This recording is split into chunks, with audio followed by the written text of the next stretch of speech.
अस्सलाम वालेकुम, आप देख रहे हैं फखर न्यूज़ और मैं हूं सादिया बतौल। शामिल करते हैं आज की अहम खबरें। लाहौर से bureau chief Fakhar news Tariq Noor Elahi Tabuki की रिपोर्ट पेश करते हैं। कराची में International Committee of Red Cross और Institute of Policy Studies IPS Islamabad के इश्तराक से बैनुल-अक़वामी कानून इंसानियत के खिलाफ वर्जियाँ और मजहबी तबके का मुमकिना किरदार के उन्वान से एक रोज़ा कॉन्फ्रेंस मकामी होटल में मुनाकिद हुई। कॉन्फ्रेंस में मुख्तलिफ दीनी, सियासी, इल्मी, समाजी और सहाफ़ती शख्सियात ने शिरकत की, जिसमें मज़कूरा मौज़ू के मुनासिबत से बाहमी तबादला ख़याल किया गया। मेहमान शख्सियात में doctor Anees Ahmed, vice chancellor Riphah International University, doctor Mohsin Naqvi, मारूफ स्कॉलर, मुफ्ती मुनीबुर रहमान, मोहतरम दारुल उलूम नईमिया, मुफ्ती अब्दुल रहीम, मोहतरम जामिअतुर रशीद शरीक हुए।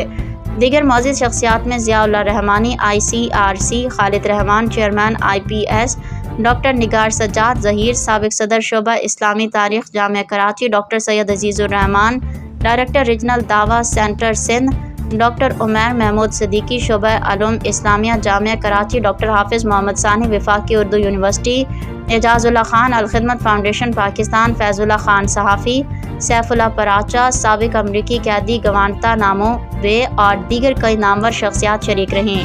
कॉन्फ्रेंस कोऑर्डिनेटर नदीम फरहत ने पहले सेशन के उन्वान बैनुल-अक़वामी कानून इंसानियत और इस्लाम फलाह इंसानियत की राह के ज़ेल में मुहक्किकीन को अपने ख़यालात पेश करने की दावत दी।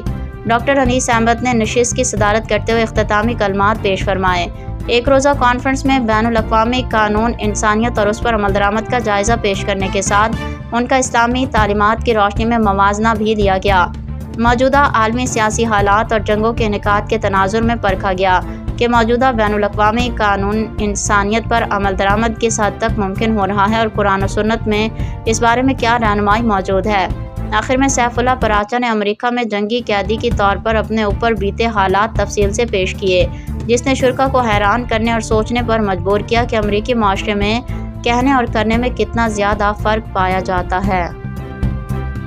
मज़ीद खबरों और अपडेट्स के लिए जुड़े रहिए फखर न्यूज़ HD के साथ।